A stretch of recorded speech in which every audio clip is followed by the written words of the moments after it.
everyone, and welcome once again to the Dr. Music Podcast, where I am honored to have Mr. Frank Hannon with me today. Frank Hannon is a founding member and guitarist for Tesla, of course. Tesla is coming up on 40 years as a band and sold more than 14 million records in the U.S. alone. Frank and Tesla have just released a new single called Time to Rock, and we are going to talk about that. We're going to talk about maybe a full-length Tesla album coming, possibilities of that. And of course, we'll talk about some of Frank's past and otherwise, a little bit of maybe the solo records, which are worthy of speaking of for sure. Frank, I can't tell you the honor, man. I appreciate you. Hey, thanks, Scott. I appreciate you too, man. And thanks for having me on your programs here. And yeah, it's hard to believe. You were saying pushing 40 years. It's crazy. It's true. Brian and I started in the garage back in 1982. And man, it's been a whirlwind ever since. When I think about all the steps we took as a young garage band, starting off playing at kegger parties, playing favorite AC/DC songs and, Yeah. developing into a club band in the top 40 era of the early 80s and starting to write our own songs, meeting Ronnie Montrose, meeting all these other producers, ultimately getting signed and making a record. It's been a wild ride, man. And then after that, continuing to write our own songs and tour and open for people. And it's been crazy. Yeah. I'm very lucky to be a kid from South Sacramento, Fruit Ridge and Power Inn, which is kind of the ghetto area down there. And from South Sacramento to being able to have a long career in music. It's awesome. It is awesome. And I just saw you guys up in Wisconsin Dells there. I've seen you 4 or 5, 6 times now. And I mean, it's just an incredible show. The band's so tight. The one thing I really, really love about seeing Tesla is I get a set list that is just outlandish. I mean, it's a full career set list. I don't always get that from the veteran bands. Is that difficult for you to do, set up a set list? Well, yeah, the set list can be difficult for numerous reasons. You're trying to cram all that time that we just talked about into 90 minutes. And there's usually a strict curfew where you have to cut it off by a certain time with these venues. So, trying to cram all that time in there, plus trying to play songs that we can even do, some of those songs that we wrote back then, our singer, bless his heart, was screaming his lungs out at 25 years old, 27 years old. And now he's 60 something. And it's hard to do some of those old songs. And we get some fans asking us to do some of the deeper tracks, and they don't realize it's just not possible. We do the best we can to keep it interesting, like you were just describing, and change it up every tour.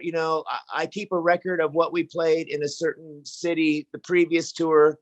And so, for example, if the previous tour we had played Lazy Days, Crazy Nights off of our second album, I'll look at our second album and I'll pick a different one, like The Way It Is or something like that, so we'll swap them around. And we're actually experimenting a lot now with rewriting some of the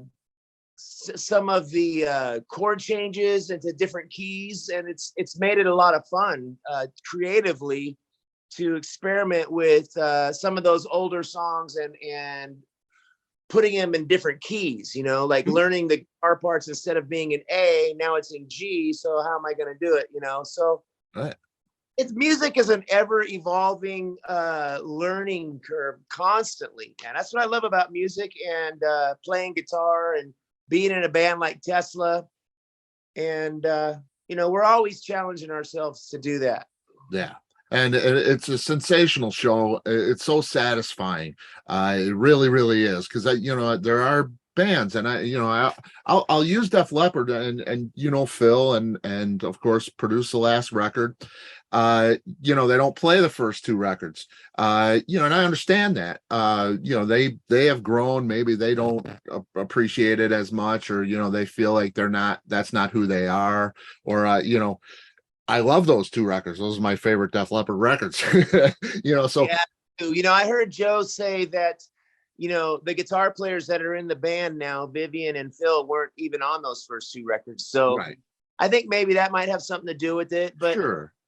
you know, as a fan of bands and music and stuff growing up myself, I'm the same way, man. I love to hear a lot of the old first stuff as well as what they're doing currently. And, you know, there's a big gap in between, you know, like we have a lot of records like Into the Now, which we play some stuff off of.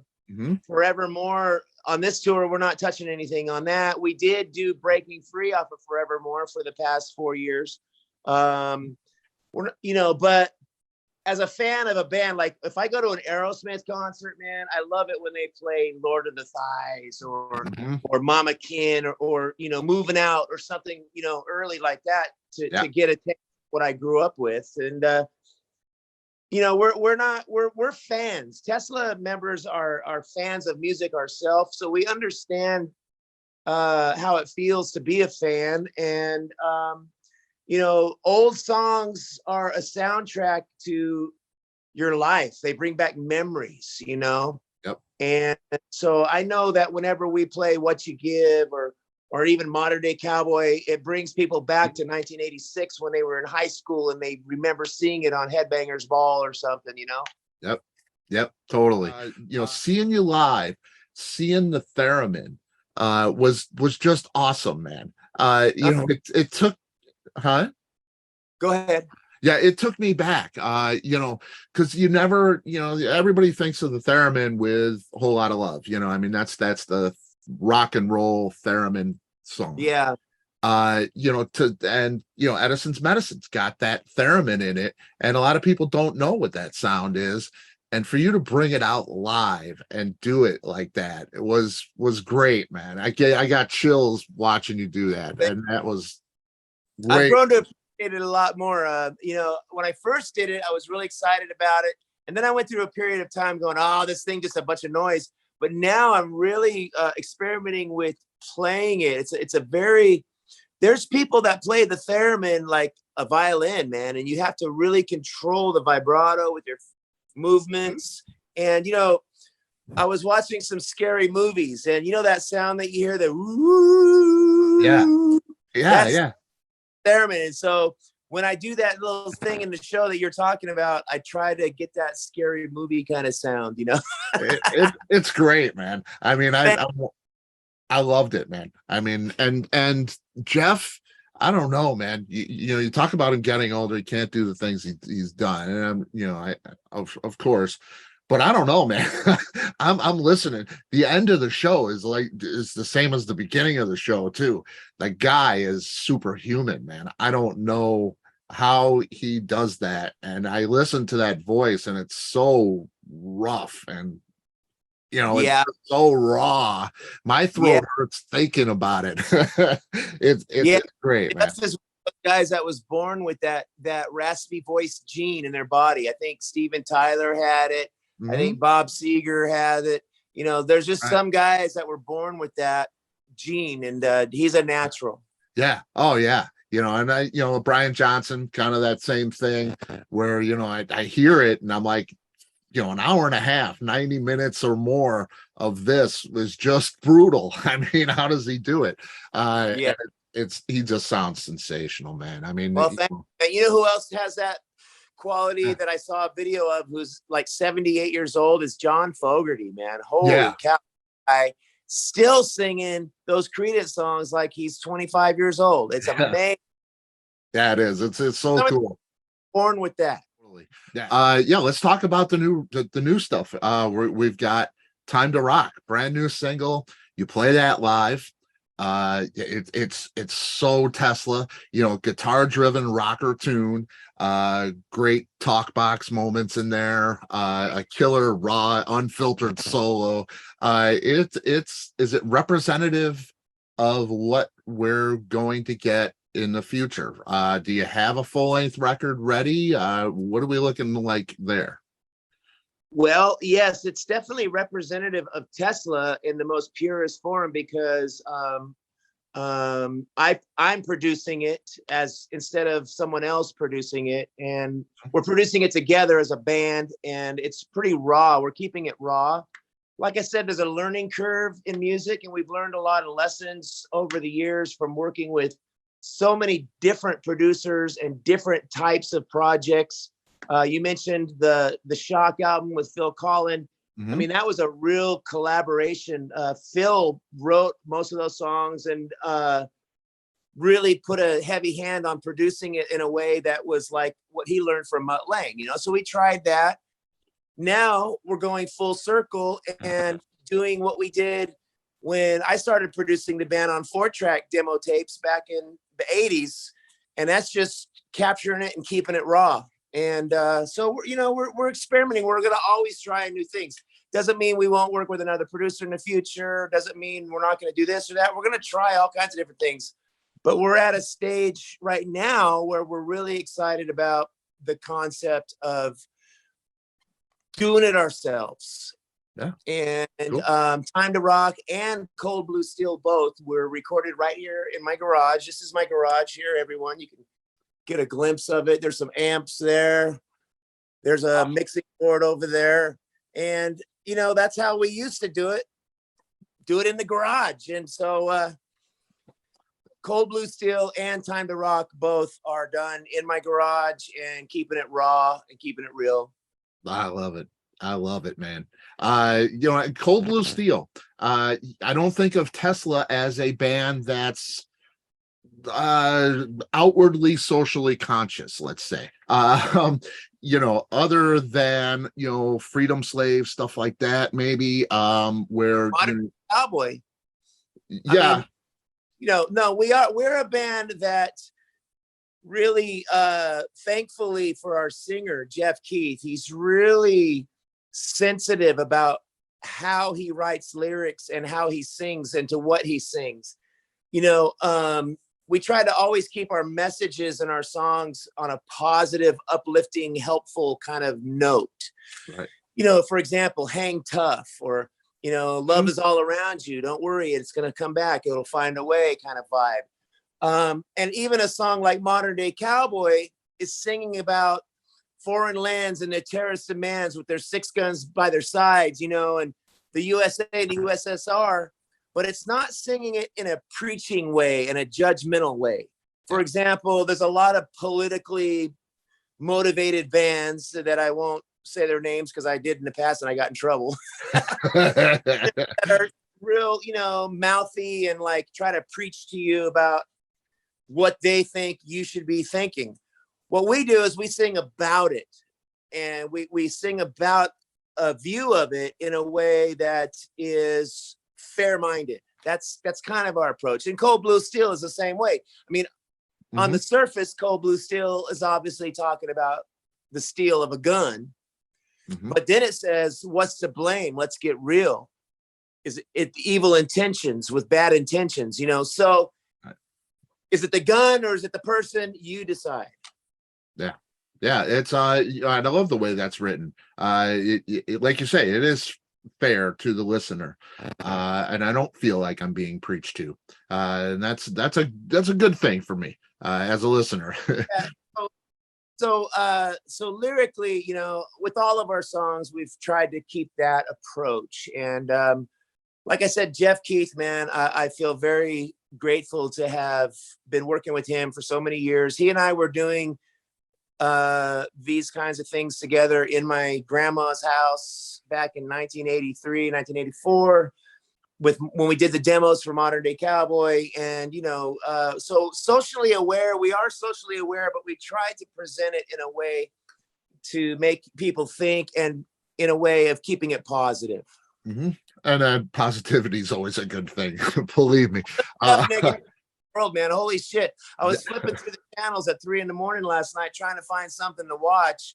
Thank goodness there was NHRA hot rod drag racing on TV, because right. the rest of was a bunch of dark, evil, twisted, serial killer, freaking mysteries that just freaking distort your freaking thoughts. Yeah. Yeah, it's a rough go of it out there right now.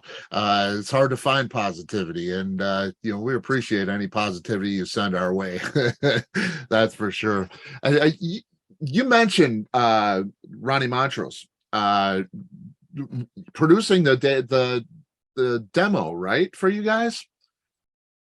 Yeah, when I was 16 years old and we were playing the clubs, me and Brian and Jeff Keith, our singer, had just joined the band, and we had written some songs, and we had a manager that was a local talent agent who was really super driven. He was like a general, a drill sergeant, and he loved us. He took us under his wing, and he went out and he was not shy. He went out and got in touch with Ronnie Montrose, who was coming up to our hometown of Sacramento from San Francisco to quote unquote shop or look around for young talented bands, because he liked to engineer and produce in the studio. So he brought Ronnie Montrose to one of our gigs at a club and really liked our energy and our talent because we were young. And he had an idea for the song Little Susie's on the Up that he had heard from a band called PTSD. Mm-hmm. That he thought that we could completely rewrite it ourselves and put acoustic guitar on it. And he was right, man. That song is still one of our biggest hits live. In fact, we close our show with it right now on this tour, Little Susie. And that was Ronnie Montrose's idea. And at 16 years old, to be in the studio watching Ronnie turn the knobs and capture the sound of the band is what got me hooked on the art of recording, because when you record, you have to listen. And I know a lot of great guitar players, great local musicians, but none of them really ever learned to listen and record and make a demo tape. Like, that's what we learned early on. And so I've taken that to other levels. I've produced a lot of local bands here in my hometown, a lot of young kids, tried to pass that information on about learning how to record and making an actual recording of your music. And I caught that bug early on from Ronnie Montrose.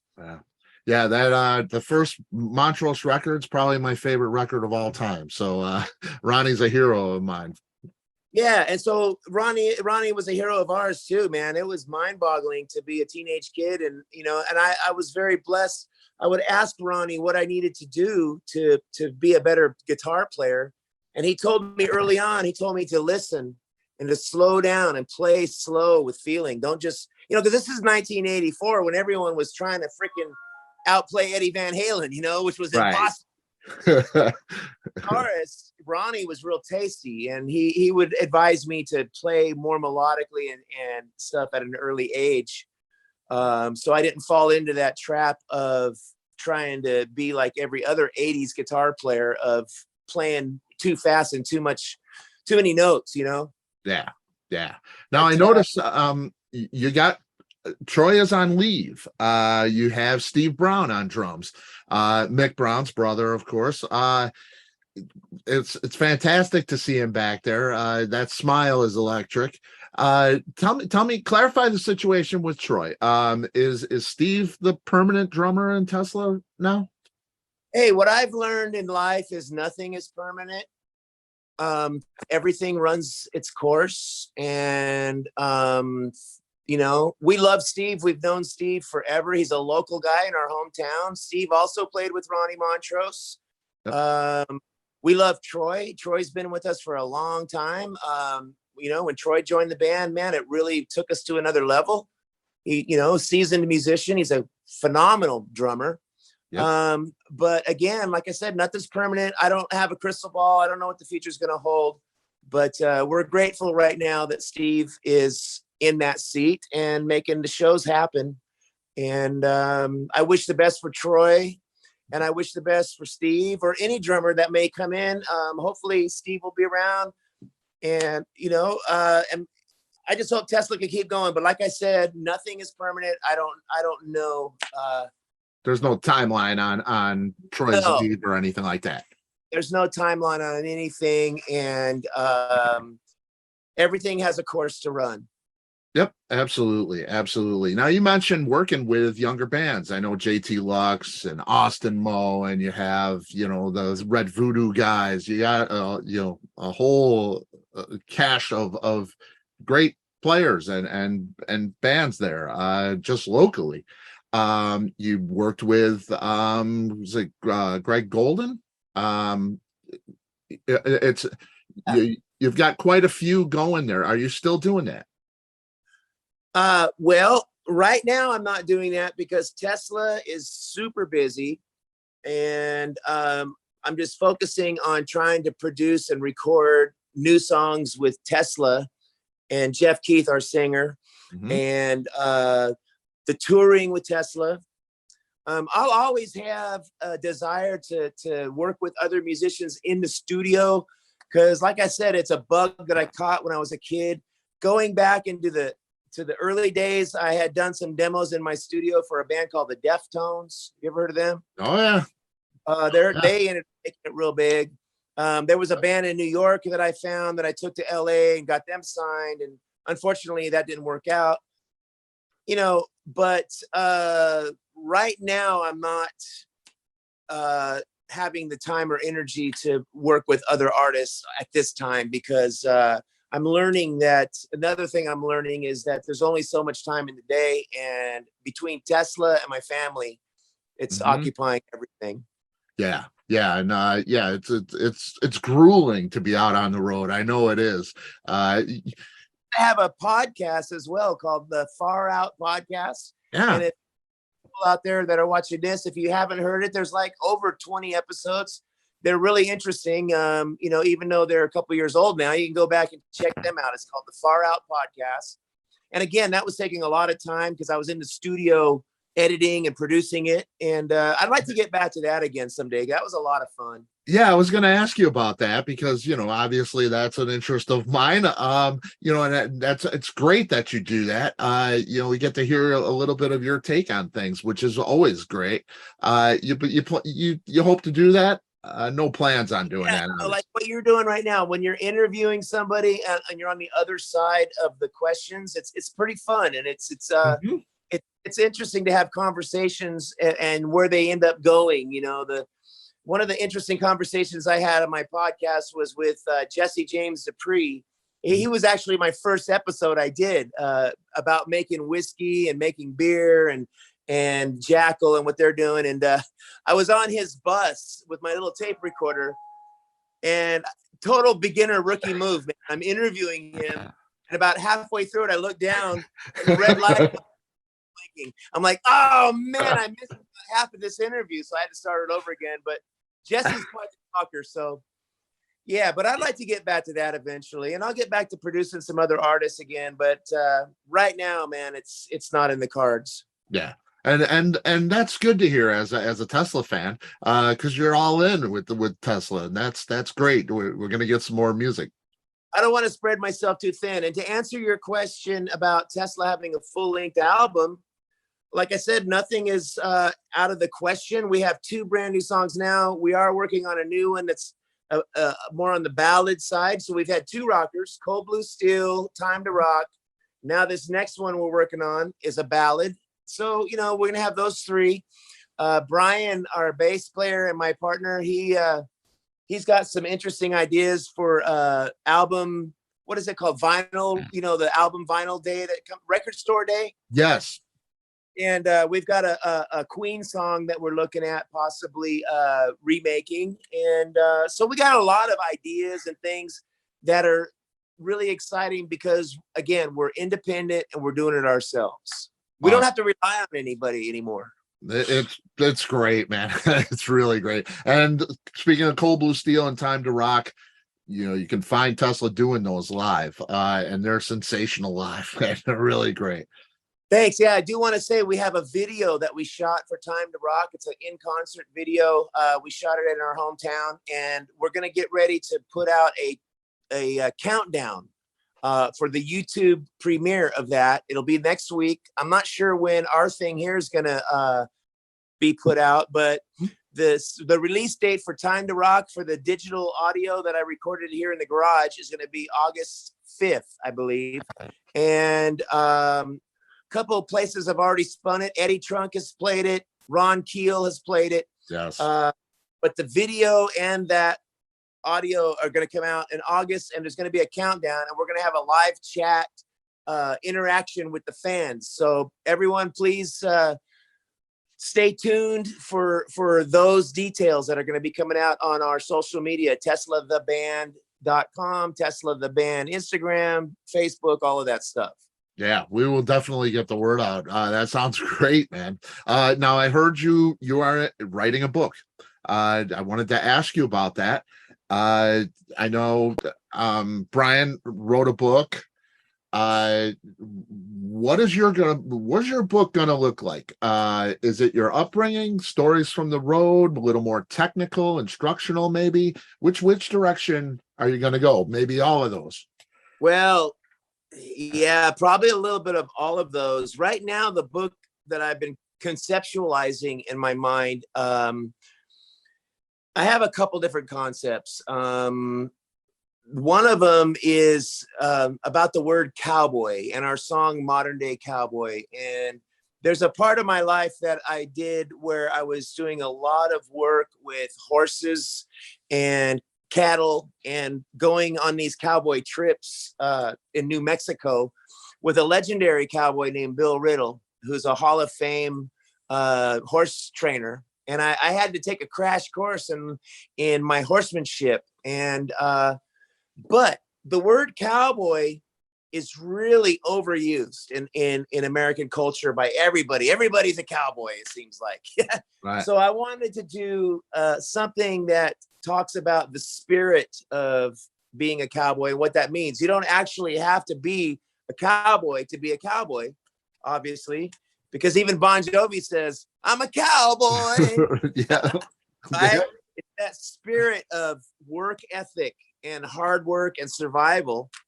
And so that's kind of the concept I'm going with, but it's going to be a while. Yeah. Oh, well, yeah, you're busy. That's for sure. Gypsy Highway, World Peace, Guitarist from Mars, a few others, solo albums. Eye of the Mind, one of my favorites. I absolutely love that. There are a lot of people that aren't aware of that you have all that stuff. Unfortunately, people need to hear some of that. It's really great stuff. Do you ever think about devoting more time to that? Like when Tesla does its run, I think you ended September on the road. You might have the album coming out. Is that in the back of your mind, the solo albums, or is that just something you do, to pass time?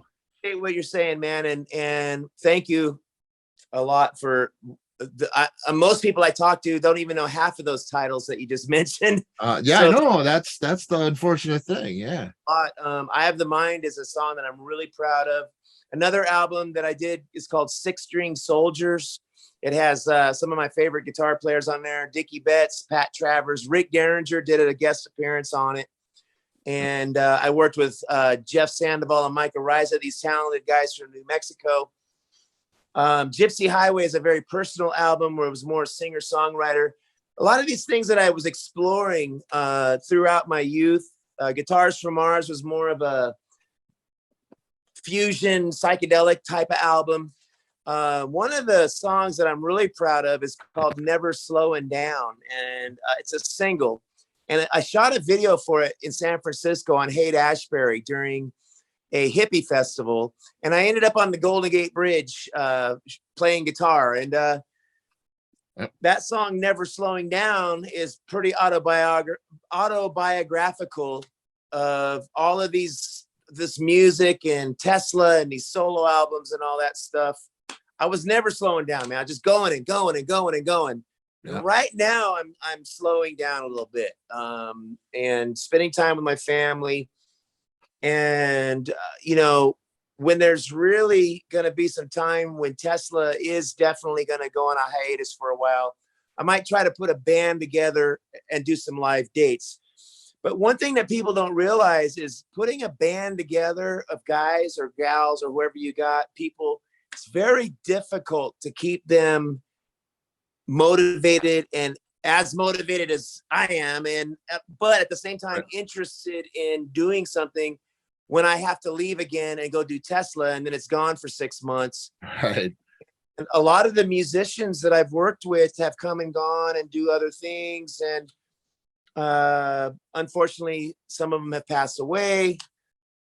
I have a great friend who I played drums with who's dealing with some health issues right now. So it's all signs to me that right now my solo stuff needs to take a break, and I just need to focus on Tesla and then come back to that and revisit those things later. It's always going to be there. I do have a huge catalog that of solo music that you were just listing. And again, thank you, Scott. I appreciate that. Yeah. Put a lot of work into that stuff, definitely.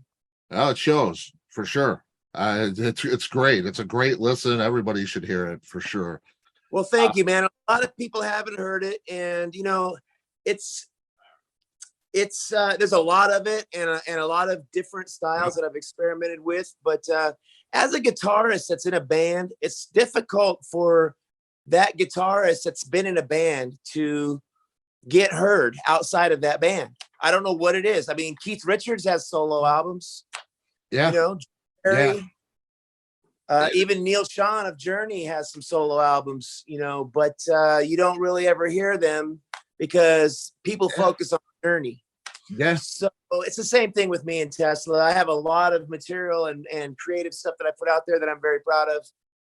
But for some reason, it hasn't really gotten any exposure. But if anyone watching this wants to check it out, it's easy to find. Yeah, absolutely. FrankHannon.com. You can find it. It's just great stuff. And I appreciate you making it for sure. You're playing live. It's grueling. You've been doing this for a very long time. Is it something you want to do for another decade or two? You know, I mean, you have a family, you know, when, you know. Absolutely. And someone equated it to me once that we're like fish, you know, and we belong in the water. I belong on a stage, you know. When you say it's grueling, the playing live is not grueling at all. That's the easiest part. The grueling part is the time off when you're sitting in a parking lot of a Holiday Inn somewhere in out in the middle of the boonies for 2 days on days off. That's the hardest part when you're away from home and you're stuck out there somewhere. But the playing live on stage, man, I'll do that till the day I die.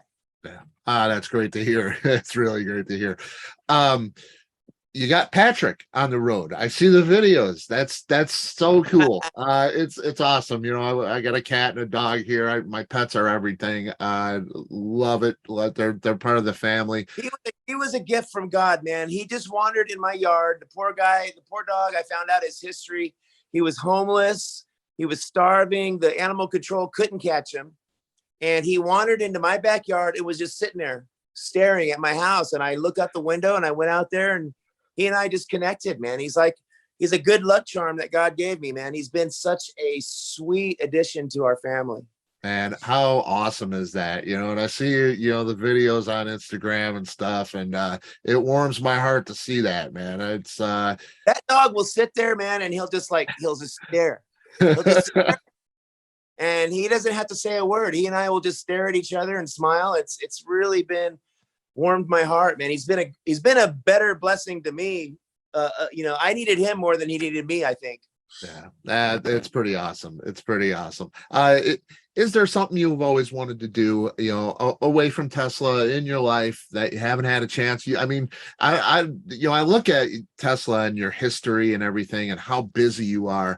And it's a lot to keep a band like this afloat. And in the, you know, relative, you know, you're in the spotlight still after all this time. The band is vital. That takes a lot of time. Is there something in your life that you've always wanted to do, you know, in your personal life, that you haven't had a chance to yet? Well, yeah. Hold on a second. Are you still Yeah. there? Yeah. Yep. There we go. Oh yeah. I would love to do more humanitarian things. Somehow do some kind of major festival that would be like a Farm Aid or some way to help give back and help the homeless community, or do something that would contribute that way. We've done a lot of charity events. We've done a lot of different things, and we've made small dents here and there. Mm-hmm. I wish I could find a way to do something big that would really make a difference. Yeah. Haven't really figured out something that Tesla could do at that level. Yeah. Now, the other thing that would be more of a selfish thing would be, I'd love to get in a Top Fuel dragster and freaking floor it. There you go. Awesome. Drag racing earlier. Yeah. I've always wanted to get in a Top Fuel dragster and just freaking experience that 350 miles an hour, a quarter mile. That's got to be incredible. Hey, that's doable, man. That is very doable for you. You think so? I'm a speed freak. I love riding motorcycles. I love riding horses. I love adrenaline. So a dragster, man, or a funny car that's like the nitro and the Top Fuel, I'd love to feel that.